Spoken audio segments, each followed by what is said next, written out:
Now next law is power of power law, that is the third law. इसका मतलब क्या है, कोई भी एक नंबर है, इसकी एक पावर n है और उसके बाद एक और ब्रैकेट लगा के एक और पावर है।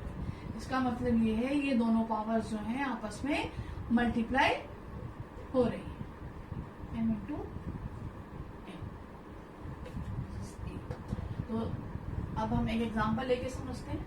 हमारे पास एक नंबर है 2/-3 और उसकी पावर यहाँ पे m क्या है, जो m है वो 3 है और जो n है वो 2 है।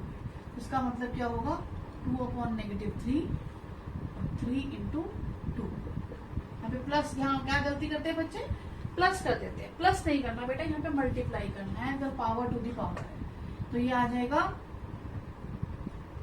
2/-3 रेज़ टू दी पावर 6। अब इसको आप मल्टीप्लाई करेंगे।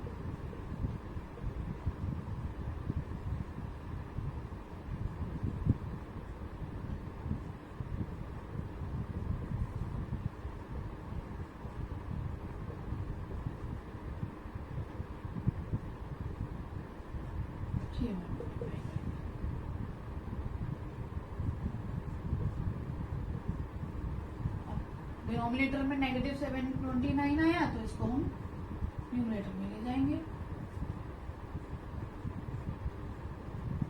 This is our answer. Now let us do the another law. Now fourth law is कि मेरे पास कोई भी दो नंबर, रैशनल नंबर है a/b और c/d और इनकी एक कॉमन पावर है। तो इसका मतलब क्या है, जो ये कॉमन पावर है ये दोनों के साथ दोनों की पावर है, यानी कि a/b raise to the power n multiplied by c/d raise to the power n, मतलब दोनों की ये पावर कॉमन है। ऐसे ही अगर यहाँ डिवीजन का साइन है तो ये कॉमन पावर आएगी और यहाँ पे डिवीजन का साइन आ जाएगा, इट इज n। तो this is our fourth law. Now the fifth law, ये मैं पहले भी अभी मैं थोड़ी देर पहले आपको बताया है, कोई भी एक रैशनल नंबर है जो कि एक नॉन जीरो रैशनल नंबर है और उसकी पावर नेगेटिव पावर है जिसमें n जो है वो पॉजिटिव है, तो ये इसका रेसिप्रोकल होगा और पावर जो है वो पॉजिटिव हो जाएगी। नॉन जीरो मैंने आपको बताया वो क्यों होना चाहिए, क्योंकि जीरो का रेसिप्रोकल, यहाँ पे हम रेसिप्रोकल कर रहे हैं, कोई जीरो का रेसिप्रोकल नॉट डिफाइंड होता है। तो n और कोई भी एक रैशनल नंबर है रेज़ टू द पावर 0 है तो उसका आंसर 1 आना है। बेटा इसके बारे में आपने सोचना है, व्हाई इज इट सो, ये आप सोचेंगे और हम लाइव क्लास में डिस्कस करेंगे। इट इज वेरी इंपॉर्टेंट कि किसी नंबर की पावर 0 है तो वो आंसर 1 होता है। बट इसके साथ एक चीज याद रखनी है जो मैंने पहले भी बताई है, 0 to the power 0 is not defined, इसको याद रखेंगे। Now let me explain you fractional power. This is something extra I am telling you. This you will be studying in your higher classes. अभी आप आगे पढ़ेंगे, बट मैं fractional power इसलिए बता रही हूँ क्योंकि ये हमारे पास अभी square root and cube root chapter आएगा, उसमें थोड़ा सा इसका पार्ट यूज होता है, इसका कॉन्सेप्ट यूज होता है कि फ्रैक्शन पावर का मतलब क्या है। सपोज मेरे पास एक x नंबर है और इसकी जो पावर है a/b। इसमें याद रखना है कि x कोई भी एक रियल नंबर है एंड a एंड b जो है पॉजिटिव रियल नंबर है। अब बेटा आपको रियल नंबर्स को पता नहीं है, रियल नंबर आप आगे 9th 10th क्लास में पढ़ोगे, तो अभी आपको उसकी डिटेल में नहीं जाना है। आप ये समझिए कि मेरी एक ये फ्रैक्शनल पावर है, फ्रैक्शन नंबर है, ये रैशनल नंबर नहीं है, ये फ्रैक्शनल नंबर है। a और b जो है पॉजिटिव नंबर है। तो अब उस केस में हमारा क्या मतलब होता है, उस केस में हमारा मतलब ये होता है कि ये जो न्यूमरेटर है और जो ये डिनोमिनेटर है, जो न्यूमरेटर होता है वो तो इसकी पावर होती है, न्यूमरेटर तो होती है पावर, और ये जो होता है ये रूट होता है। अब वो कैसे होता है, अब इस चीज को समझो। अगर 4 रेज़ टू द पावर 1/2, अब इसका मतलब क्या है कि तो फ्रैक्शन पावर आ गई। फ्रैक्शन पावर का मतलब हुआ कि 4 की तो पावर 1 है, जो न्यूमरेटर है वो तो पावर है, और जो ये अभी आप ये स्क्वायर रूट का सिंबल, मैं थोड़ा सा इंट्रोडक्शन आपको 7th क्लास में भी दिया था, बट ये एक सिंबल होता है स्क्वायर रूट का। इसको स्क्वायर रूट का एक सिंबल होता है, ये तो ऐसे लिख दें या हम इसको ऐसे लिख दें, ये बेसिकली रूट का सिंबल कहलाता है। स्क्वायर रूट के लिए हम जरूरी नहीं यहाँ पे 2 लिखे, वो ऑप्शनल होता है हम लिखें या नहीं लिखें। अब इसका मतलब क्या है, ये इसका स्क्वायर रूट है। और अब आप इसको आपको निकालना आता है, इसका मतलब होता है इसको जब स्क्वायर रूट हम इसका निकालेंगे तो इसका आंसर आएगा 2। ये इसका फ्रैक्शनल पावर का थोड़ा सा कॉन्सेप्ट है जो यहाँ यूज हो रहा है। अब अगर 4 की पावर 1/3 है, इसका मतलब क्या है कि ये इसका थर्ड रूट है। क्या रूट है? Third root. थर्ड रूट का एक और नाम होता है, that is a cube root. अब इसका मतलब है 4 की पावर तो 1 है और यहाँ पे क्या है ये। अब ये सिंबल अभी आप जब क्यूब रूट करेंगे ना, वहां पे मैं फिर आपको ये चीज समझाऊंगी कि इसका मतलब क्या है। ये पावर जो है ये थोड़ा सा कॉन्सेप्ट आपका स्क्वायर रूट और क्यूब रूट में यूज होना है, इसलिए मैं आपको ये समझा रही हूँ फ्रैक्शनल पावर का कॉन्सेप्ट। ये अब इसका मतलब ये इसका क्यूब रूट है।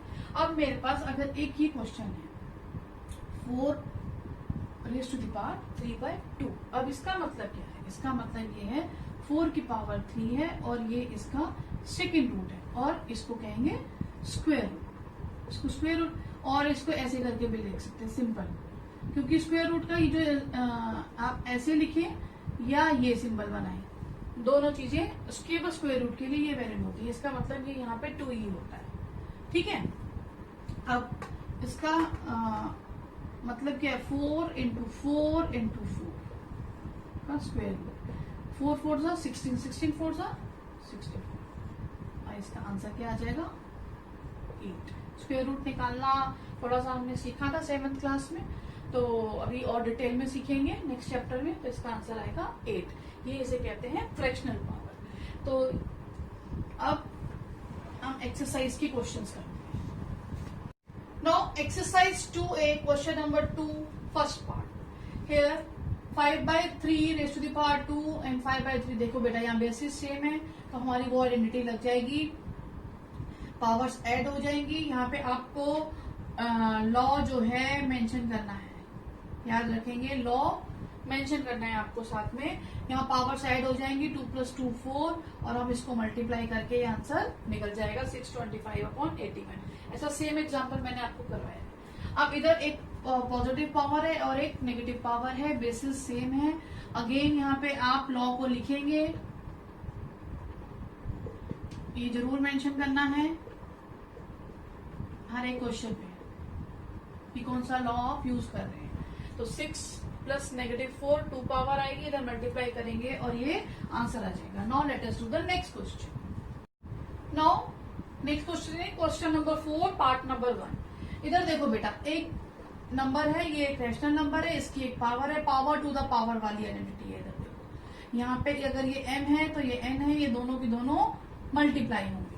अब देखो -2/3 and 2 multiplied by -2, 2 and -2 is -4। अभी नेगेटिव पावर आ गई तो हम इसका जो है रेसिप्रोकल कर देंगे और यहाँ पावर पॉजिटिव हो जाएगी। इसको सॉल्व करेंगे, -3 × -3 × -3 × -3 अपॉन 2 × 2 × 2 × 2, ये आंसर हमारा आ जाएगा। और यहाँ पे आपको ये लॉज मेंशन करने हैं इस तरीके से। Now question number 3 part number 1। अब इधर देखो बेटा, एक ये नंबर दिया है, ये नंबर दिया है, ये नंबर दिया है।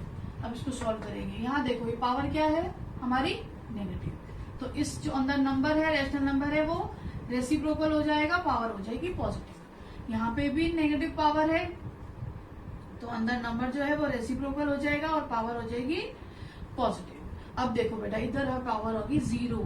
अब मैंने आपको बताया था जब बेटा पावर 0 होती है तो उसका आंसर जो होता है हमेशा 1 होता है। ये दोनों आइडेंटिटीज आपको यहाँ पे मेंशन करनी है। अब हम इसको सॉल्व करते हैं। 9/5 की पावर 2, यानी कि इसके दोनों numerator and denominator 2 by multiply हो गए। अभी किससे मल्टीप्लाई उधर है? इधर पावर 3 है तो हम इसको ऐसे लिख देंगे 5 × 5 × 5 और 3 × 3 × 3 × 1।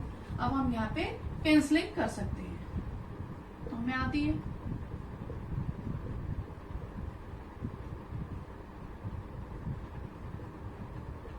अब इधर न्यूमरेटर में 3 और 5 और 1 बचा, 3 × 5 × 1 और नीचे 1 है, आंसर आ गया 15। This is our answer. तो इस तरीके से हम इनके क्वेश्चन सॉल्व कर सकते हैं। Now it's time for your homework.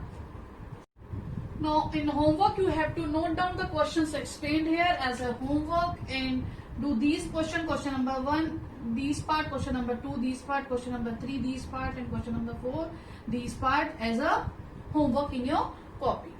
Thank you.